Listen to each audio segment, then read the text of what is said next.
Good day, YouTube. I had somebody ask me something about a thing I did on the camper on the other side over there by the sewer ports. And it got me thinking. I was like, man, I've done a lot of stuff to this camper and not really documented it. So that's what I think I'm going to do today, is document and show you everything I've done to the camper.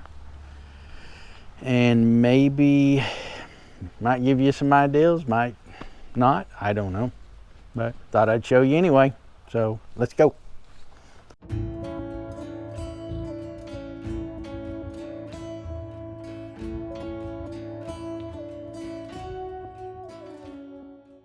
One of the very first things that I did to this camper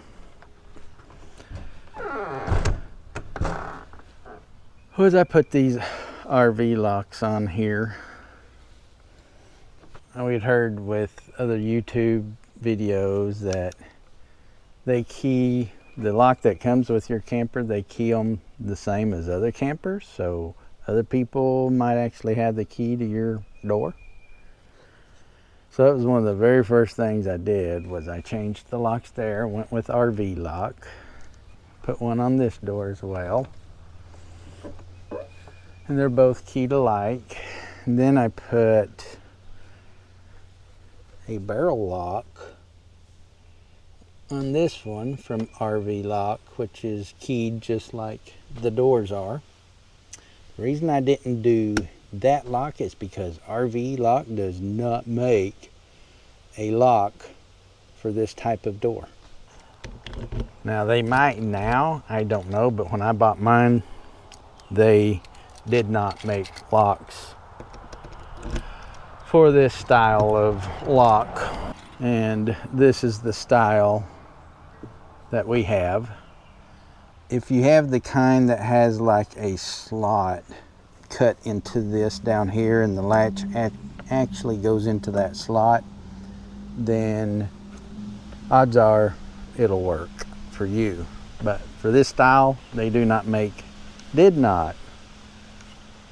a latch or a lock for it. I need to go back out there and look and see if they have any. But that was one of the first things I did. I put the barrel lock on this side. I removed the barrel lock over here, and that's an RV, so it's keyed just like the others are as well. So I guess we'll go ahead and start on, well, let's start up at the front here. So not really a big thing that I did here, but I seen this on another YouTube video where they used a bucket to cover their power jack. It protects the power jack, keeps it out of the weather. But the reason I like it is you can use it as a seat when you're working on a camper or something. You can use it as something to stand on, which I've done that. I've hauled water in it. I've hauled wood in it. I've even hauled some rocks in it. So it's very versatile. Protects your power jack. Gives you a place to clamp on your emergency brake cord. Speaking of which, that I replaced that as well. Put the little red curly Q one on. This was one of the first things I did too when we bought the camper, was I bought this tongue lock. It's made by Proven Industries. And I got it because it locks up my chains. Because I've actually heard stories where people would steal campers even though they had a tongue lock on them. If the chains weren't locked up, they would use the chains to tow the camper off until they can find a place where they can break the lock off. So I wanted my chains to be locked up. So yep, proven technology. Yeah, I like it. Oh, let's see. Then on here, up here,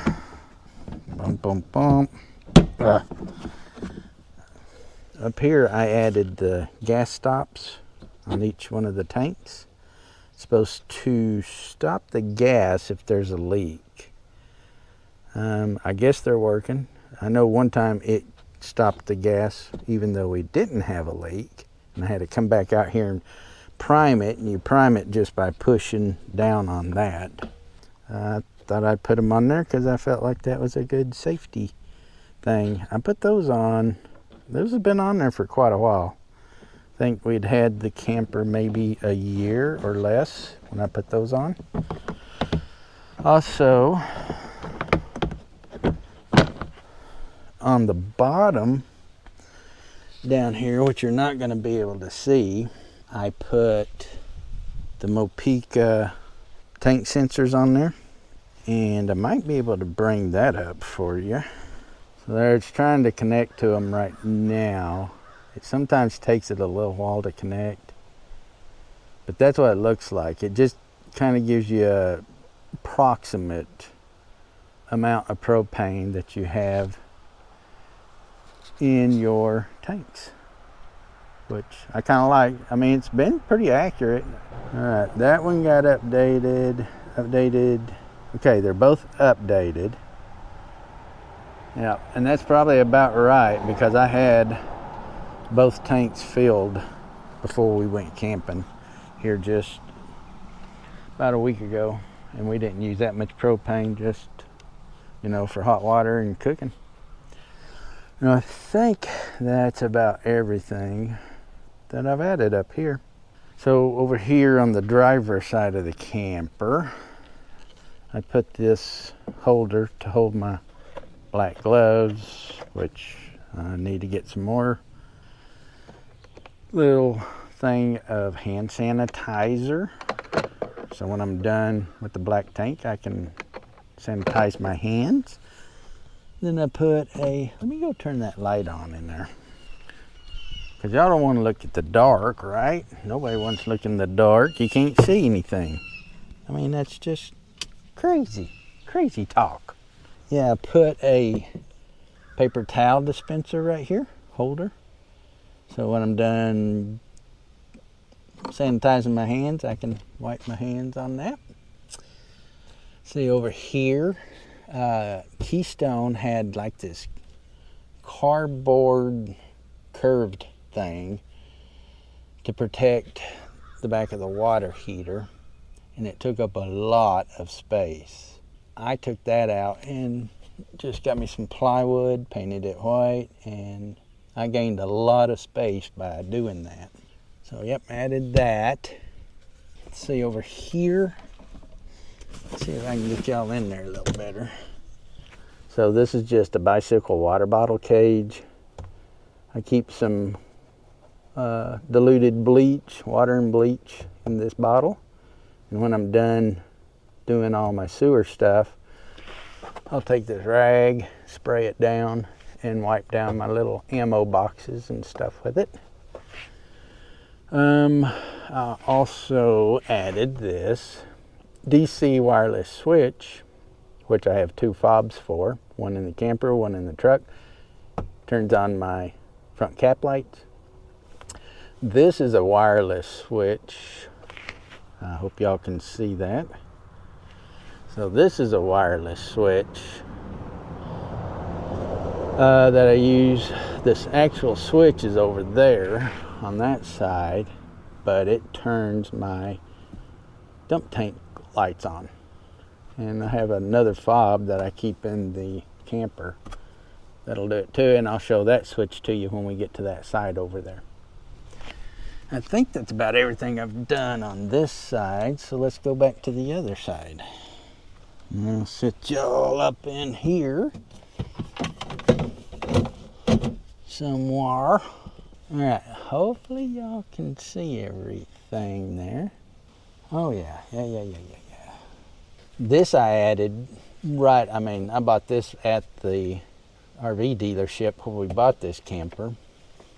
And it's just the Linc TPMS system.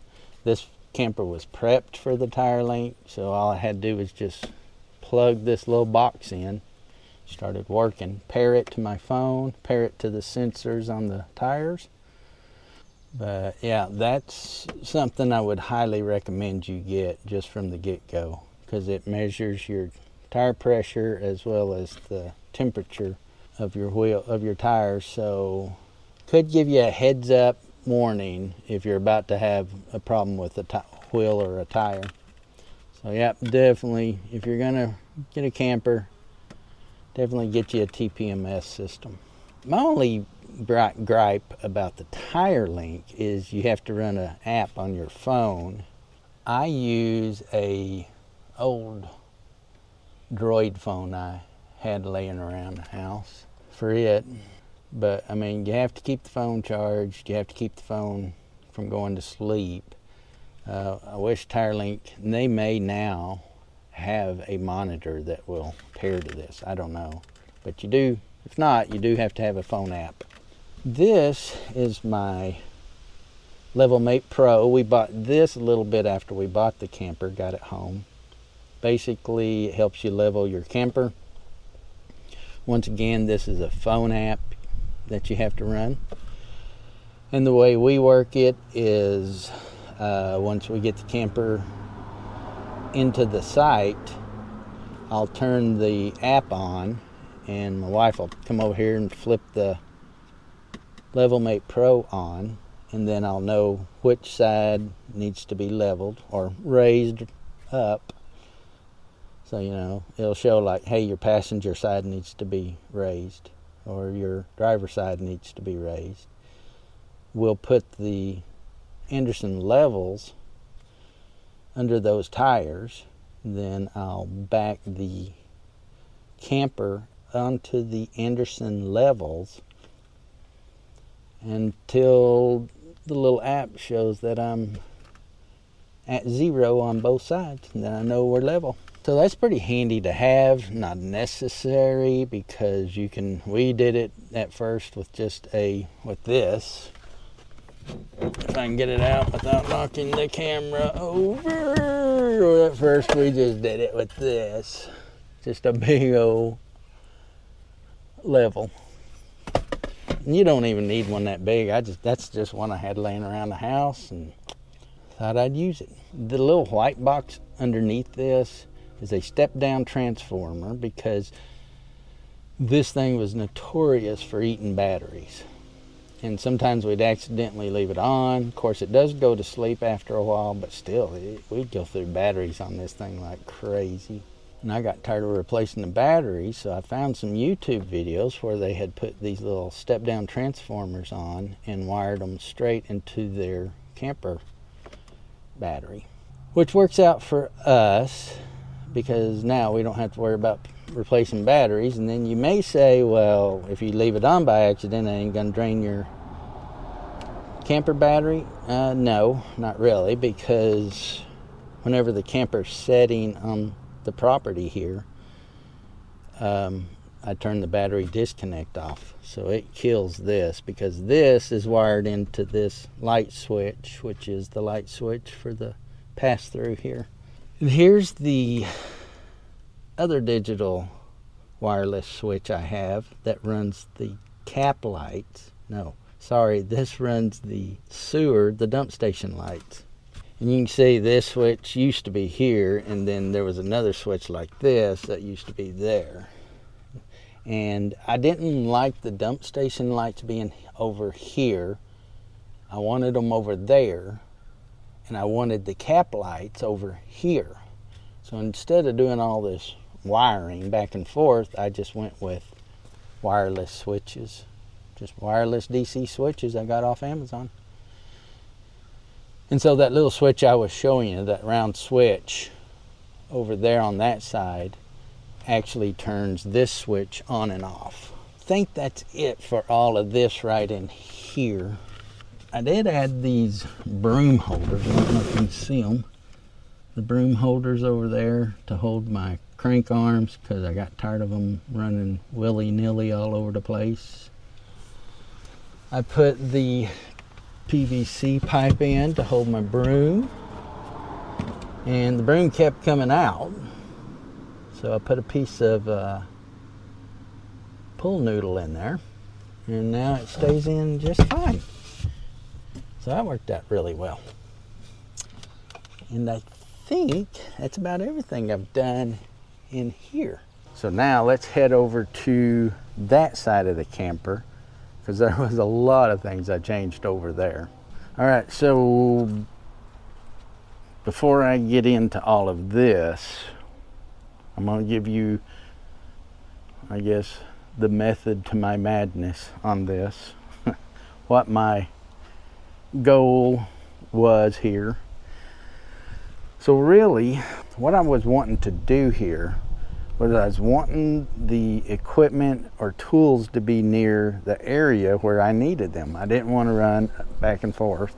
Basically what I wanted was, okay, so I wanted all my fresh water stuff near the docking station.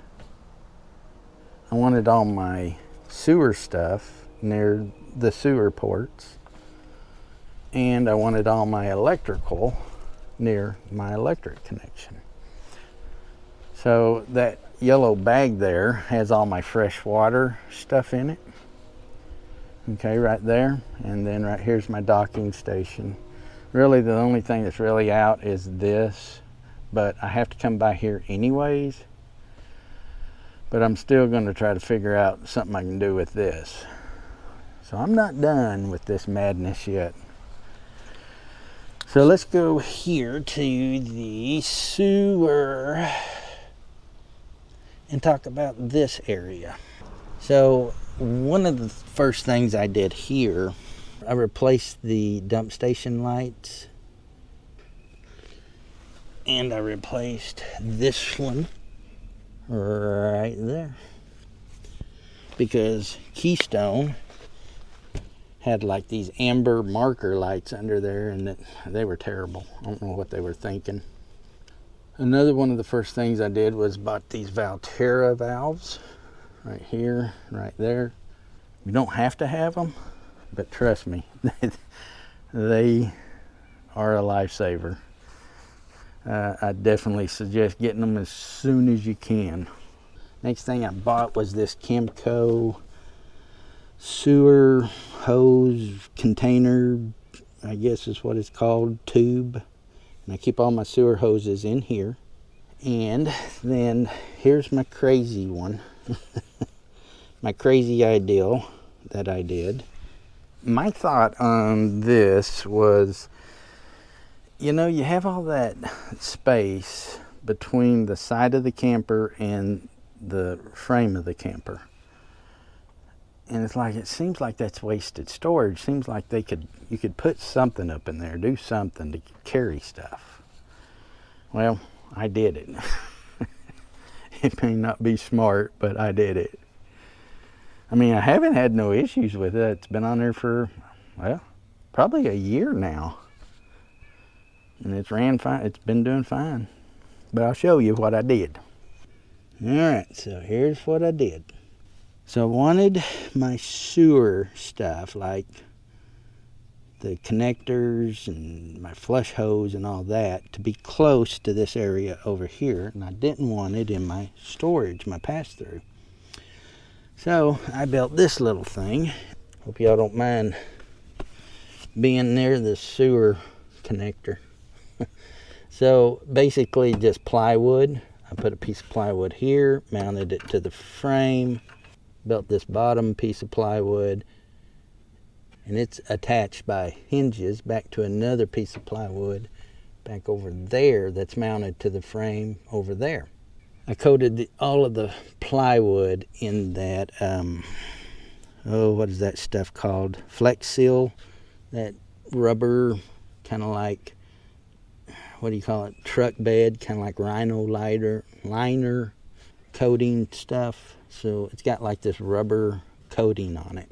And it put me a hasp here and a carabiner.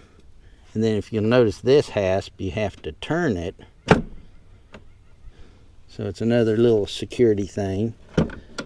And then just flip it down. And boom, I got 2 ammo cans, plastic ammo cans I keep in here.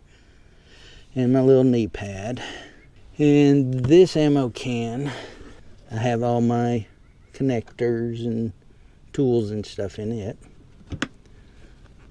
And then in that back ammo can, I have my black tank flush hose in it. And this is kind of what it looks like. And then over here, you can see how I bolted it to the frame and put my hinges on it. I have a few little holes that I need to fill in with silicone. I just haven't done it yet. I keep forgetting. But that's pretty much what I did. Put me a little piece of aluminum tubing here to keep this one from pushing down on that one. But so far so good. That was my crazy thing I did. I did add these little ends to the bumper because I got tired of replacing them crazy rubber ones. And I don't keep the sewer hose in there, it's just empty. This was my other crazy idea. Like I was saying a while ago, you know, I like keeping my tools close to where I need them. And so that's why this silver box is back here. So inside this box, I keep all of my electrical stuff. My electric cable, bulldog or watchdog lock, dog bone, some adapters. Keep it all in here.